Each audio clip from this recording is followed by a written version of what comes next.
What's up, everybody? Welcome to the Pick Six Podcast, CBS Sports Daily NFL Podcast. I'm Brinson. I'm your host. It is Thursday, November 4th, and we are in the thick of it post-trade deadline with some crazy news flying all around the NFL.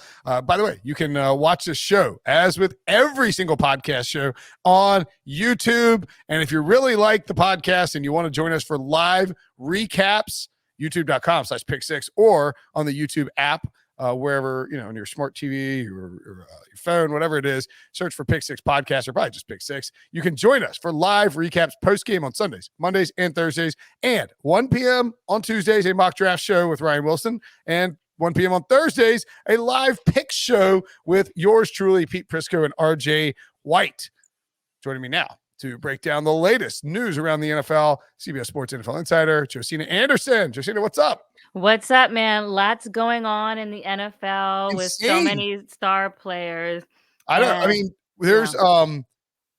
to talk some Odell Beckham and some Deshaun Watson. Watson, of course, not traded. Odell Beckham appears to be headed out the door in Cleveland. There's tons of other news going around, but let's focus in on OBJ, who what's the latest you're hearing? Is he, in fact, on paid leave, administrative leave? The Browns don't want to cut him, didn't trade him before the deadline, but it appears to be persona non grata in Cleveland. Yes.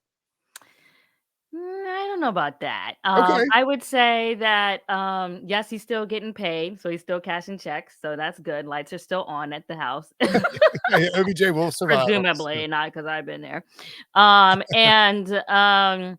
And so what's going on? I mean, he's on his second day of an excused absence away from practice per notification from the team. And as I reported this morning, they continue to have talks with regards to his status. That's also involved the economics of what things would look like if he were to depart the team. But as I mentioned on my Twitter this morning, he is per league sources and conversations willing to and waiting to go back to the facility upon notification as well. So but that doesn't preclude the fact that there are multiple teams sniffing around his lingering status with the Cleveland Browns and will be interested in adding him to their team if he becomes available.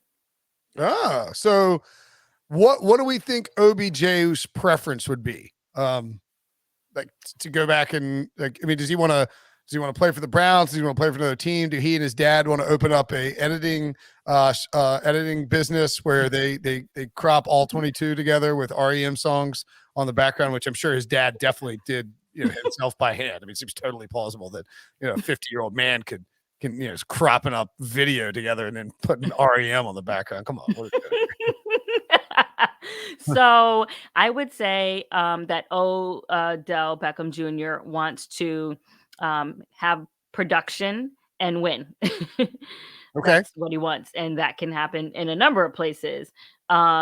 And I believe, just per what I said on Twitter, as far as his willingness and still openness to go back to the team, that he will remain professional about that return if the door is open from the Browns. He's not there because the Browns have said to stay home, not the other way around. So in a perfect world, Odell Beckham can would like to just go back to the Browns, be productive, or do you think he'd rather the Browns finally say, all right, enough is enough, cut him, and he goes and signs somewhere else? Well, let's take away the conversation from what he would prefer and let's open it up to this. I think that there is validity to the question of whether the conversation around what's going on as to whether it's been balanced or not. And what I mean by that is a lot of the focus is on OBJ and his excused absence. And I'll even pose this question back to you, Will. Prior to what happened approaching the deadline with the release of that or reposting of a video that was already on YouTube with regards to showing how much he's been open and LeBron putting that tweet up, none of which Odell did. What would you say were the distractions that Odell was giving or not up through that point? Oh, no, I think I made this point on our podcast when we were talking about it on We were talking about it at some point. Excuse me. God, I don't know what happened there. We were talking about it at some point over the past week. At this point, everything blends together, it feels like. But I definitely said, like, I've defended Odell Beckham, in terms of his behavior relative to what we saw in New York, where he's making out with kicking nets and doing all kinds of, he and Josh Norman are going at it. I mean, what we've seen from him in Cleveland, despite a lack of production, despite injuries, despite the Browns not always winning, despite, hiring and firing new coaches all over the place, he hasn't complained. It's been kind of amazing to see. Like, externally, he has not acted in a manner which we probably would have suspected given how he acted in New York, I think. So to answer your question, I think Odell's been pretty good. And even with this, he's not out here giving statements. He's not out here complaining. Really, the only thing is that his dad posted a video. So now let's pause there. So then the next question I have is, what about what the video highlights? What about what the video highlights? It highlights Baker Mayfield not throwing to Odell Beckham. So let's talk about that. Okay. Because literally that's what the video is talking about. So it's Bomani Jones even pointed. Are we going to be talking about who posted the video, or are we going to be talking about what's in the video? Because what the video is showing, right, is a problem. And it's almost like what Gisele Bundchen said. Can't throw and catch at the same time, right? So obviously, what it's showing is instances in which Odell has been open, and that has been numerous times. And has not gotten the ball when he's been the primary target for the call. And so what's the root of that? I'll ask you that question. What do we think that Baker Mayfield dislikes Odell Beckham? Is he just not seeing the field correctly? Because it seems to me like if I'm Baker Mayfield, I mean, it's really weird. The Browns offense is worse with Odell Beckham on the field, and yet Baker Mayfield's not exactly targeting Odell Beckham. And we can be very specific about that. Odell Beckham Jr., I believe, has been targeted 173 times since he's been with the Browns this season. And yes, as a matter of fact, he's run 173 routes, and he has been targeted on 34 of those routes. That's 19%. Jarvis Landry, by comparison, has been targeted on 30% of his routes.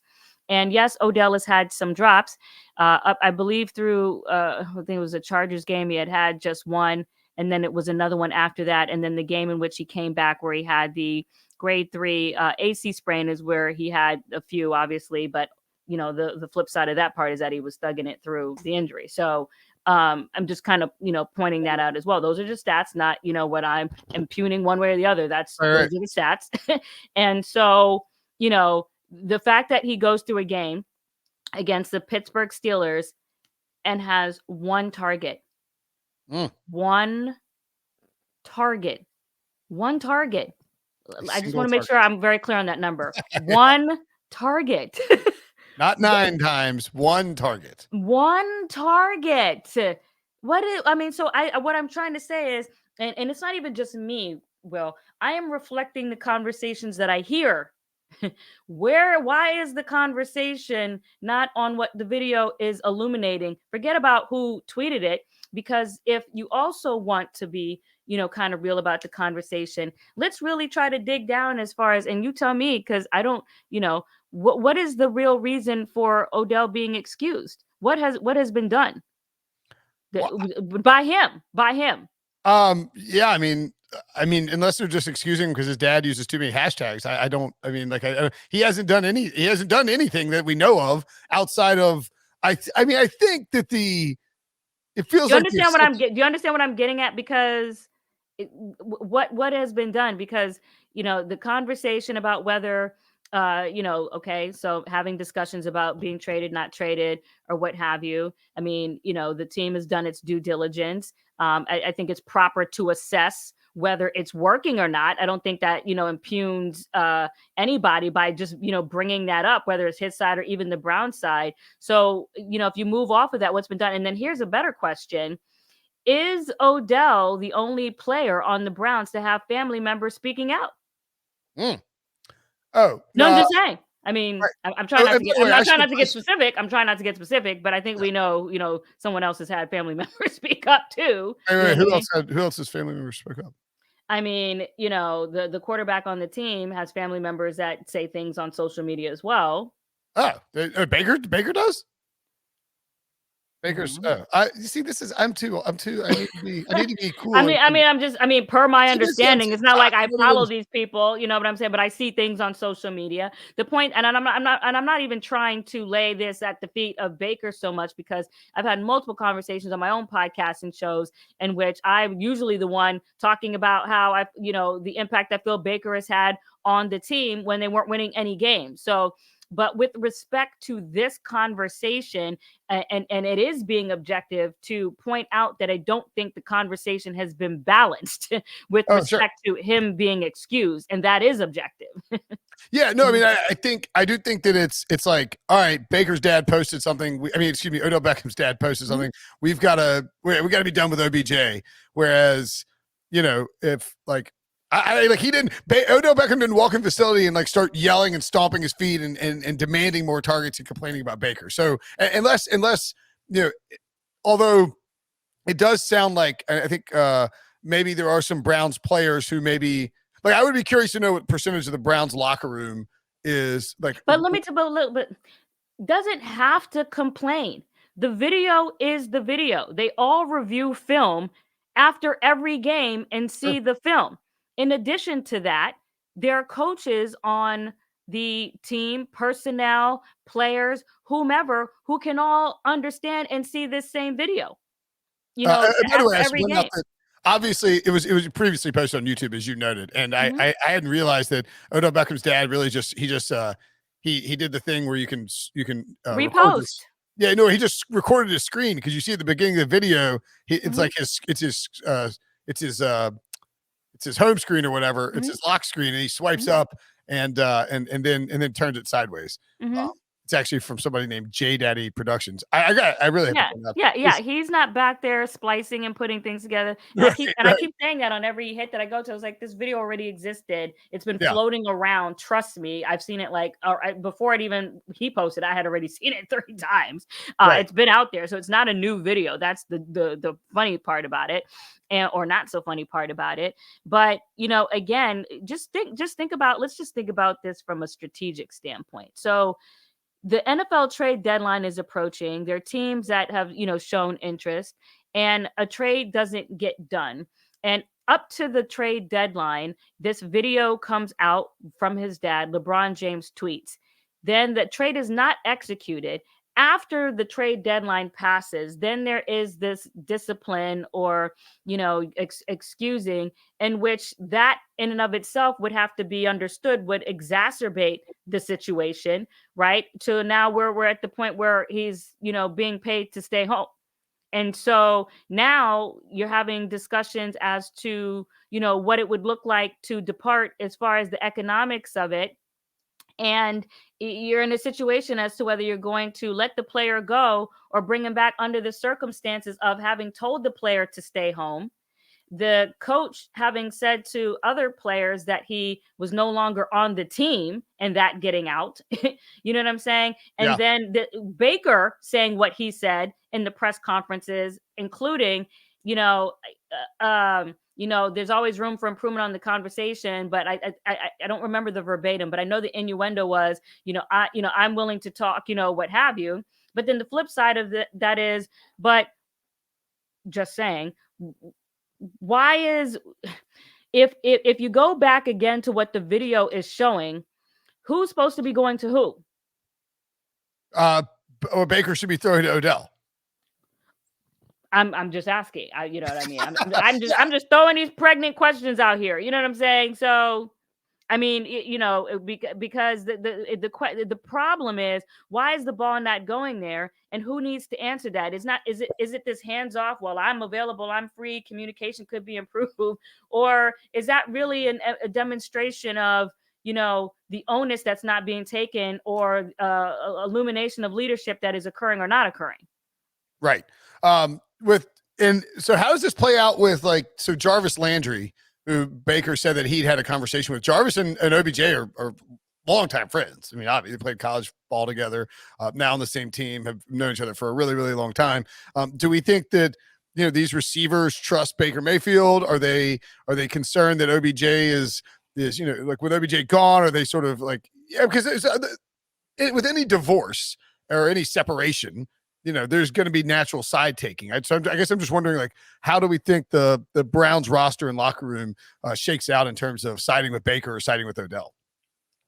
Good question. I would say that everyone is going to do their best to be professional. At the same time, everybody walks in the door at any place wherever they go with inherent biases, right? And so it's really just up to all players involved to, check that at the door and be professional and do, what they're paid to do. How it plays out on the field, on the football field during the games is another story. This is a really, really big game for the Cleveland Browns this Sunday. Big game. Big game. I mean, the pressure is on Baker. The door is open. Baker, the door is open. Mayfield, Baker. You know what I'm saying? Yeah. And you fall to 4-5, and you're starting to feel it. I mean, like, and not only that, but it's not just the result of the game, but how the game plays out to that result. People are going to be watching. Well, we'll see if Odell is back. Will he play? How is Baker playing? How are the balls connecting? All these other things, that are occurring. And so I feel like it's a tough spot for Jarvis to be in. Obviously, his friend and teammate is going through, something that's not what they prefer. And, the source of some of that consternation is also his teammate and the person that throws him the ball. And by the way, targeted him, Jarvis 10 times in that same game. Mm. So it's a very interesting, complex situation, and we'll see how it gets resolved. But very curious just think about this, for the, front office to issue the, you're excused. And then now calls have to take place as to whether you're going to come back and what it's so much. And then I hear that, certain calls haven't been made by certain coaches, and it's just a mess. It really is a mess. For sure. Let me ask you this. Let's say that Odell is, for whatever reason, let go by the Browns. They're going to bring him back. They're going to keep him on the active. It would be crazy to keep him on the active roster and use up a roster spot a la the Texans. And we'll talk about them in a second. But let's say hypothetically he is let go. Are there any teams that you think would make sense for OBJ, or that would pounce all over OBJ if he became a free agent? Yes. Oh, all of them? 31 teams? You said, are there any teams? I said, yes, there are teams. Do any teams come to mind that you think would be very interested? Yes. Yes. No, yes. Oh, yes. You could still operate. Yes, actually there. Yes. I think, Green Bay could potentially be. I think Raiders could potentially be. I think Seattle potentially could be. I think New Orleans could potentially be. I think New Orleans was, as we talked about last week, or I think we talked about, New Orleans was certainly, maybe not last week. New Orleans at some point was interested in Odell Beckham potentially. So and with Michael Thomas now out for the season, that would which complicated things, trying to assess what Michael Thomas's situation was at the same time that the trade deadline is ticking down. So that certainly complicated things. And the Kansas City Chiefs. So there are a number of teams that that I'm pretty sure, more than pretty sure, that if he is available, will come and scoop him up. Okay. All right. I dig it. New Orleans, Green Bay, and the other team that I think we said Raiders make a lot of Green sense. Bay, Kansas City, New Orleans, the Seahawks. Mm-hmm.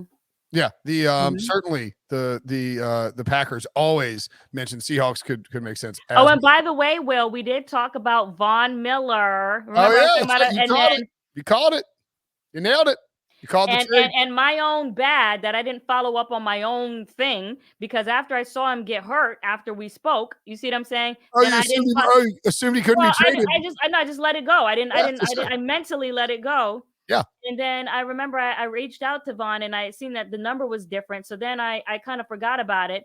And then this kind of happens to insiders too. Is when a story breaks, you're like, oh, I should have done this. Oh, I should. Oh, yeah. So then I reach out to somebody else to get his number, get it like within 2 seconds. I call him and Vaughn picks up. He's like, hey, Joe. And I'm like, how you know this is Joe? Because obviously I'm calling him on another number. And he's like, I know that voice for 10 years. I know it's you. And I'm like, oh my God, I could have called you yesterday and had this, so I was just like, he would have had the scoop. That's right. That's right.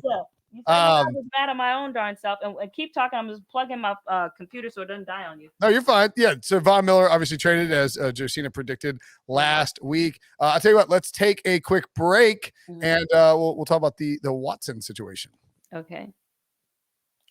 So Deshaun Watson not traded as we sort of. Yeah, we kind of nailed it last week when we were talking about Deshaun Watson as well, because we suggested.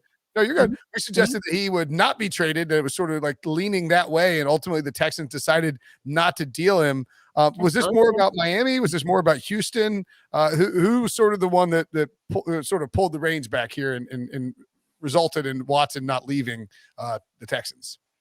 Well, I definitely had some strong moments where I was saying that this was likely that he was not going to get traded. And that was just listening to the tones of the sources that I was speaking to, knowing that adamantly the Houston Texans felt no pressure to have to deal Deshaun Watson by the trade deadline, knowing that the Dolphins were looking for more clarity and kept repeating, even on your podcast, that the only route to getting that was the settlements, but the settlements had the non-disclosure agreement, contingency on it that Deshaun did not want to do. And then also with the Texans needing for whatever prospective team to meet their compensation level, and that was not happening. So every time, just think about how many times that we were hearing over the last 4 weeks leading into the NFL trade deadline, talks are heating up. It's, and, talks can only heat up until, actually one, that you actually have the compensation requested on the table. And that didn't happen. Yeah. I mean, you understand what I'm saying? The level was set and it wasn't met. And I was trying to think of some poorly formed analogy or metaphor for a pot of boiling water, where it's like, you can heat up a pot of water as much as you want, but unless or you can heat, I don't know, it was gonna be a terrible metaphor or analogy. So I'll just skip it. The point being is that it never boiled over, and ultimately the Texans, what the Texans needed in compensation, this is my take on it at least, is what the Texans needed in compensation to trade away Deshaun Watson was too much for the Dolphins to overcome without getting some sort of assurances, either from Deshaun Watson in the form of a settlement or from the Texans in terms of pick protection, which is the phrase that you hear all the time in the NBA, in which NBA teams use all the time, like a lottery protected pick. What Stephen Ross wanted to do was, and we talked about in the event that Deshaun missed games or couldn't play, the Dolphins would be giving away really good picks. And he didn't want his team to be terrible, to have Deshaun Watson on the roster and to have to give away good picks. So he's looking for pick protection. And the Texans were not feeling said pick protection, probably because in the last few years, they've given away a bunch of picks that ended up being really high, and they're still feeling burnt by it. It happened twice, I believe. Once with Brock Osweiler and then again with the Larry Thompson. Yeah. And Josh Rosen. Oh, yes, right. That's right. Yeah, for sure. No, you're absolutely right. And the Texans also did not want to have contingencies set upon, the back half of that compensation package. And what I mean is attaching playing time percentages or things like that, like wanting it clean. And, everyone's like, oh, it didn't get done by. But the reality of the matter is that the middle of March is only less than 5 months away, pretty much about 5 months away. That's really not that long of a time. I know it's a big deal for those of us who do not have 2 commas in our salaries, but for Cal McNair, who has probably, lotto tickets in his corners of his couches, it's snuff change. Yeah, for sure. So we think ultimately that we'll probably see him traded this offseason, right? We will see him traded this offseason.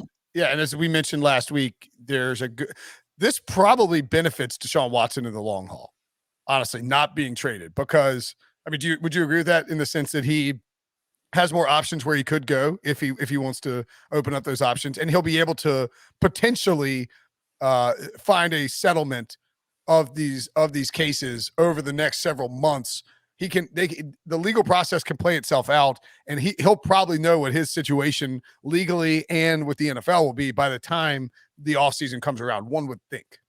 One would think there would be more clarity. One would think this, waiting could also potentially wear down those claimants against him, in terms of whatever it is that they're asking now, and including for non-disclosure agreements to be signed, or, the amount of money that's being, attached to those settlements.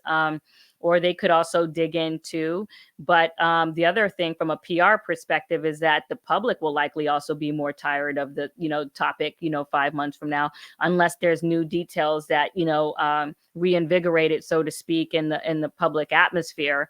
But whenever look, 2 weeks ago, we weren't talking about Jameis Winston being down. You never know what injuries can happen in the NFL or attrition that will create said demand. Yeah. I mean, look, Jameis Winston goes down, and I'm talking about Phillip Rivers coming out of retirement, right? I mean, like, anything can happen when quarterbacks start getting hurt, especially with teams who are in the playoff mix, because, Trevor Siemian and Taysom Hill, maybe Sean Payton thinks he can get it done. He's done it before with Teddy B, with Jameis Winston working as backups when Drew Brees got hurt. But, at the end of the day, you got to have a quarterback if you want to win a title. And the injuries that happen to quarterbacks or the natural attrition, the natural. All right, let me ask you this. Anyway, the point being is that it drives the market up. Do you think that the Texans will find it problematic or difficult to deal Watson at all this offseason if Aaron Rodgers and Russell Wilson and more quarterbacks are on the market? Or do you think that's not as big a deal for Houston in the specific trade here? Well, I think you're really good at looking things up quickly. So how old is Russell Wilson? He is 35, I think, maybe 33. I'll tell you. Okay. Yeah, and then how old is Aaron Rodgers? He's 32. He'll be 30. He'll be 33 this month in November. Aaron Rodgers is 400 years old. Aaron Rodgers is 37. Will turn 38 in December. And Deshaun Watson is.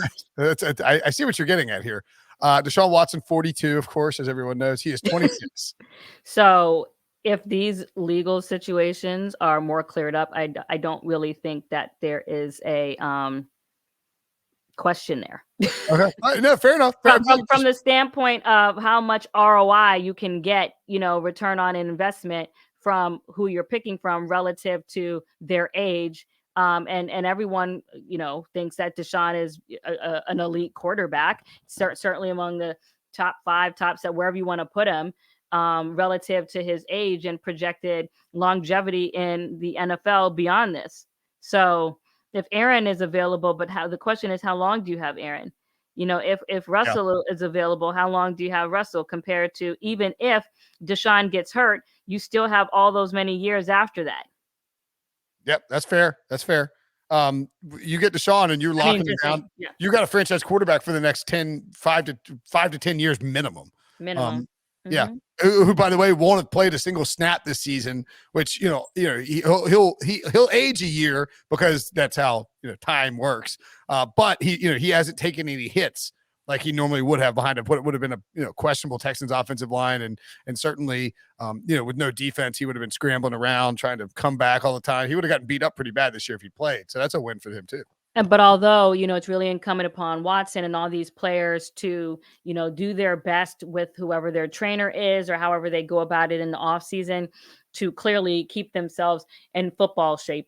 There's a lot of players who have asked for less practices, especially with the, ratification of the new CBA, but it has also resulted in a lot of soft tissue injuries in the NFL. They ask for less playing time, but they don't have the body callus, so to speak, and going through the motions as much. So hopefully, yes, on one hand, he'll have more time because he's younger, but he also needs to be using this time to make sure that when he comes back, he doesn't snap in two either. You know what I mean? Right. For sure. Yeah. I mean, I think Deshaun will probably do a pretty good job of staying in shape. And and football shape, not just, football, like not Jane like Fonda routines, at home, you know right, what I'm right. saying? And keeping the 5 o'clock shadow trim. I'm talking about like being able to take a hit from Von Miller. That's what I'm talking about. You know what I'm saying? Oh yeah, yeah. You got it. Yeah. No, I think anybody who trades for him will be expecting that Deshaun Watson shows up in perfectly good football shape. All right, the trade deadline came and went. No action, of course, but we did. We got. It was amazing that no trade deadline, and we still get all this news that comes out. Odell, Deshaun, all kinds of And stuff. Von Miller got traded, but Von Miller got traded. Adrian Peterson, Adrian on Peterson the back. team That's that's right. going to be facing that team, in prime time this Sunday as well. And then Oh, you're right. AP against Von. I didn't think about that. Yes, yes. I mean, right now he's on the practice squad. I mean, the anticipation is that he'll be elevated. Obviously, they need a running back. I don't keep him on a practice squad does for Right. them. Losing Derrick Henry, trying to make up for 900 plus rushing yards. But yes, Adrian Peterson's new team, the Titans, set to face the Rams Sunday Night Football with Jalen Ramsey, Aaron Donald, and now Von Miller. So that'll be very interesting. But what kind of workload do we think AP gets from the Titans out of the gate? Is it? I think it's like a feel and go. If he looks like he, looks from the outside always, then it should be, because they need him obviously to take the pressure off of Ryan Tannehill. Now, I remember when Adrian Peterson was set to join the Washington football team, who, by the way, initially did not want him, and they had to be convinced to bring him in for a workout because they were looking at Orleans Darkwa and Jamal Charles before, and then they came to Adrian Peterson, who only went after that went on to have 1,000+ yards for them and started both years after they had to be convinced to bring him in. And now he's in the same position with the Tennessee Titans. And so, by the way, Adrian Peterson owns a gym in Houston, and Adrian Peterson, the strongest handshake, and I think this is like widely known. I don't know if people say it enough. Like, he will literally, like, if you shake his hand, my hand hurt for like 20 minutes after shaking his hand. And like, I was worried that he had like cratered like some like bones on the side of my hand. And I mean, I got a decent grip and a pretty good handshake, and it was just a engulfing and just a squeeze, and it's just yes. So but good thing we're not relying on you to throw any footballs this Sunday. Correct. Don't shake Ryan Tannehill's hand, buddy. So don't throw your microphone hand square. You know what I'm trying to say. Exactly. Don't squeeze your microphone. Okay, moving on. But so what I was trying to say is, so you have those two. But what I also wanted to point out today is a couple things. One, today is the November 4th deadline that the two congressmen, Congresswoman Carolyn Maloney and Congressman Raja Krishnamurthy, set forth in that letter to Roger Goodell demanding documents and questions be answered in regards to the NFL's investigation around the Washington football team and the collection of the 650,000 emails that came about that. I did interview the congressman last night on my podcast, and he did tell me that as of last night, the NFL had not complied, and did reiterate that they do have subpoena power and testimonial power as far as, actually doing live testimony to compel that, to make, the NFL have to respond. So this will be very interesting. Today is the deadline to see whether that happens or not in any form, especially when the Roger Goodell just had the owners meeting and, said that they have done as much as they can do as far as transparency with regards to just having oral remarks as opposed to any written documentation as it did in other investigations, just not in this one. Yeah, it'd be very fascinating to see, because everybody wants to read those emails, and the only way we get to read them is either going to be a massive leak. Emails, playoffs. And Will, you have to say something really quickly. I just, whether you do, I do, I just want to continue to express my shock and condolences to the woman's family who Tina. It's on Twitter. I'm going to find it really quickly. The family of the young lady who was killed in the Henry Ruggs accident. Yes. Just an awful situation. Yes, I am looking for the tweet on Adam. Here it is. Her name is Tina O. Tinter, who she and the dog actually lost their lives in that crash. And obviously Henry Ruggs' girlfriend, who continues to be in serious condition after we found out that Henry Ruggs was going 156 miles per hour, and according to authorities and having a blood level twice the legal limit. So 0.161 blood alcohol content, and doing 156 miles an hour is almost it's a lethal combination. So like there's no other outcome than having someone that intoxicated. Yes, when you have the service provided to take the Ubers at any time that Yep. you want to, and it's just and to what is he like? He's 22. Yep. And I remember interviewing him when he was right after the combine. Very quiet, quaint dude, not Yep. overly showy. And for this to be the result, I believe that at least on the charge of the the DUI with the death resulting, that in Las Vegas it's from 2 to 20 years, and that doesn't pertain to There's the reckless no component. probation is allowed on a DUI when a death results. They actually just changed it last year. You used to be able to charge somebody with second-degree murder if they were with the DUI death thing, and now they've changed that, so it's only only jail time. But I mean, it seems like if those facts that the authorities have put forward are accurate, that he had a .161 BAC and was doing 156 miles an hour and slammed into another car at 127 miles an hour. And the way in which the lady died, the gruesomeness of that too is going to be a component. Mm-hmm. Yeah, even though Ruggs has never been in any real trouble that I think anyone's aware of, that's a mitigate. That's a that helps, right? That mitigates the punishment. But it's hard to fathom a situation where he isn't, going to jail for a pretty long time. And that's just awful circumstances. You hate to close out on that way, but I mean, it's one of the pieces of news that's circulating around the league. Josina, always fun, always a pleasure. Excellent stuff. Keep killing it on HQ. Make sure and watch Josina for the latest updates. There will be plenty of news. This Odell Beckham thing ain't going away. Deshaun Watson, we might be done with that for like 3 months. Or you didn't even talk about the Packers and the COVID, so that too. Oh my God! And yeah, Aaron Rodgers, all immunized Aaron Rodgers. It's insane, crazy. 24, 48, 72 hours in the NFL. Thanks for breaking it down with us, Josina. Thanks, Will. Appreciate you. Bye.